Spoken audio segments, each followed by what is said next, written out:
Bonjour tout le monde, c'est Scylla pour un tutoriel Cinema 4D.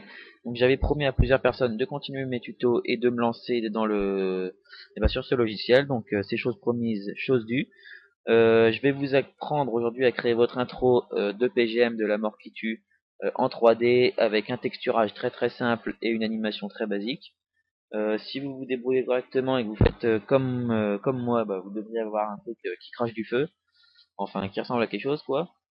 Donc on va commencer immédiatement en créant un texte comme suit. Donc vous cliquez sur la sorte de vague ici. Voilà, vous choisissez le texte.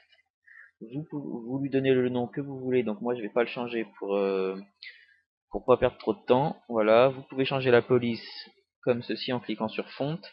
Donc vous voyez, vous avez toutes vos polices que vous avez sur votre disque dur. Donc bref, c'est pas important. Vous prenez celle qui vous plaît. Voilà, vous faites OK. Vous pouvez recentrer votre texte avec l'outil, avec la petite croix ici. Vous pouvez faire tourner la caméra comme ceci avec petit fail, avec le petit rond, le petit cercle ici. Voilà. Donc pour créer le 3D, on vient cliquer sur le carré ici. Voilà, et vous choisissez Extrude NURBS. Donc voilà, si c'est fait, vous devriez avoir deux trucs ici. Donc on prend le texte et on le glisse dans l'Extrude NURBS. Si vous vous débrouillez pas trop mal, vous devriez avoir une petite flèche qui descend vers le bas. Donc voilà, vous lâchez et vous voyez que vous avez votre texte en 3D. Et voilà. Donc ce tutoriel est fini. Non, je déconne, c'est loin d'être fini. Donc, qu'est-ce que je voulais faire d'autre? Donc voilà, vous cliquez sur l'extrude NURBS, vous faites CTRL-C, CTRL-V, donc copier-coller. Sur le premier extrude NURBS, vous pouvez venir changer ici sur Movement. Oui, j'ai un superbe accent anglais, je sais. Donc vous pouvez augmenter la taille comme ceci, vous voyez, si je fais ça, ou si je fais ça, la taille diminue ou augmente, ou plutôt l'inverse. Donc je vais le laisser à 40 comme ceci. Après vous venez choisir le deuxième, vous faites pareil, vous l'augmentez par exemple à 35, hop, comme ceci.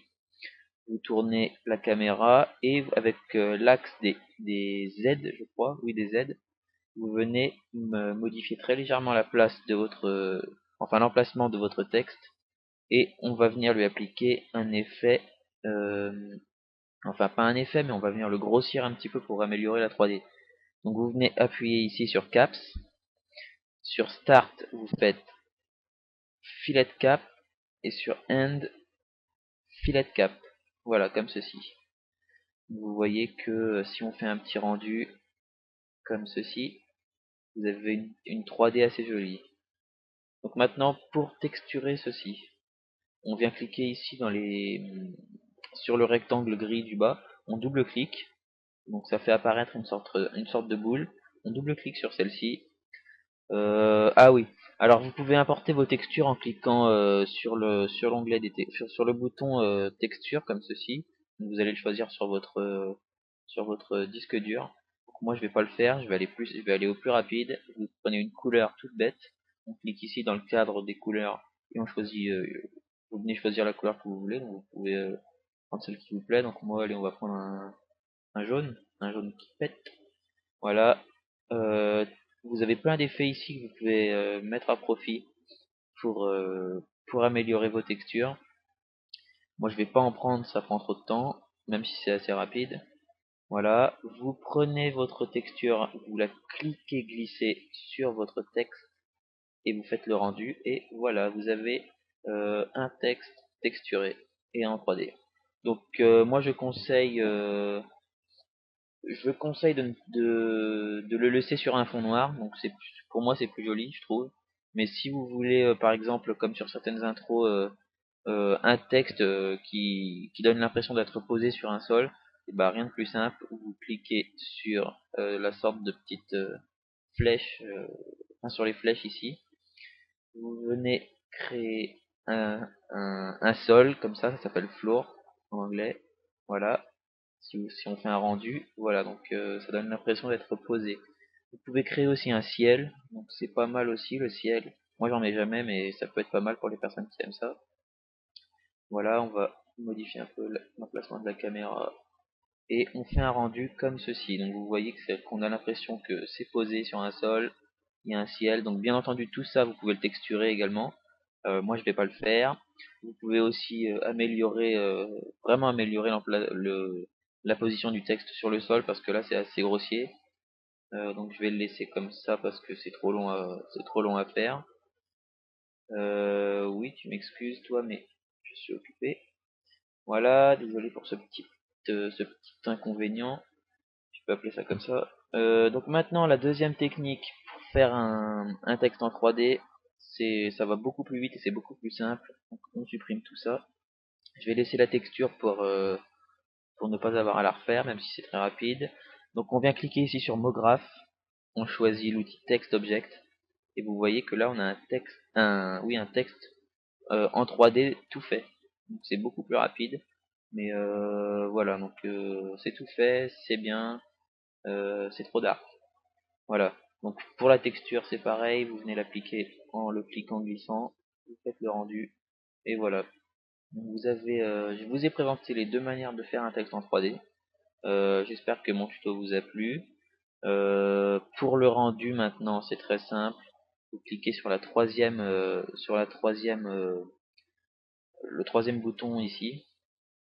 Vous allez dans Output, vous changez la résolution euh, en 1280 par 720, voilà. Vous conservez le ratio, donc vous loquez le ratio. Vous cliquez sur euh, All Frames, comme ça. Dans Save, vous lui donnez un nom, le nom que vous voulez, hein, vous le sauvegardez où vous voulez. Vous changez le format en AVI Movie. Dans les options, vous pouvez changer les options de compression. Donc voilà, hop, voilà. Moi je vais fermer ça, j'ai pas l'intention de sauvegarder. Ah oui, donc maintenant pour les textures, pour l'animation, j'ai oublié. Si vous voulez créer une sorte de mouvement de caméra, vous cliquez sur caméra, scène. Ah non, oui.